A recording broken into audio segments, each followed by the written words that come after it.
ప్రార్థనకు వచ్చినటువంటి నీ దగ్గర తప్పు ఉంది.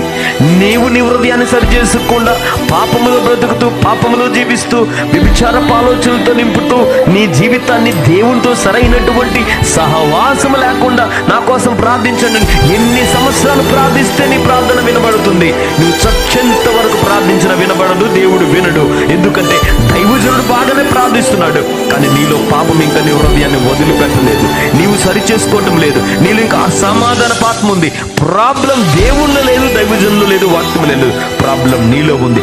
నీవు మారనంత వరకు ప్రార్థనలు వినబడవు. నువ్వు మారనంత వరకు అద్భుతాలు జరగవు. నీ బ్రతుకు మారనంత వరకు ఏ దైవజనుడిని ఇక్కడ తీసుకొచ్చి నీ కోసం ప్రార్థించిన there is no use at all.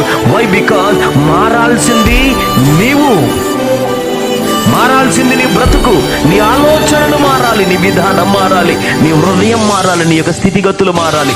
మారు మనసు పొందితే ఎవరూ ప్రార్థించక్కర్లేదు. ప్రభువా అంటే చాలు, పరలోకమే నీ కొరకు దిగి వచ్చేస్తుందంటే. అదంతా వదులుకొని ఏంటి నాది, ఇన్ని దేవుణ్ణి నమ్ముకుని ఎన్ని రోజులైంది, ఎన్ని సంవత్సరాలు అయింది, మా బాధలు ఇలాగే ఉన్నాయి, మా కష్టాలు ఇలాగే ఉన్నాయి, మా అప్పులు ఇలాగే ఉన్నాయి, మా వేదనలు ఇలాగే ఉన్నాయి, మా బ్రతుకులు మారలేదంటే మీ స్థితి మారడం కాదమ్మా. మీ బ్రతుకు ముందు మారినప్పుడు మారిన బ్రతుకే నీ స్థితిని మారుస్తుంది. మారాల్సింది నీ స్థితి కాదు, ముందు మారాల్సింది నీ బ్రతుకు. ఎప్పుడైతే నీ బ్రతుకు మారుతుందో ఆ బ్రతుకే నలిగిన నీ స్థితిని మారుస్తుంది. పడిపోయిన నిన్ను లేవనెత్తుతుంది. ఏడుస్తున్న నీకు ఒక అద్భుతమైన ఆనందకరమైన జీవితం వరకు ప్రయాణింపజేస్తూ ఉంది. ఇదిగో పడిపోయిన నిన్ను లేవనెత్తుతూ ఉంది, నీ స్థితిగతిని మారుస్తుంది. అప్పుడు దేవుని నామము నీ ద్వారా మహిమపరచబడుతుంది.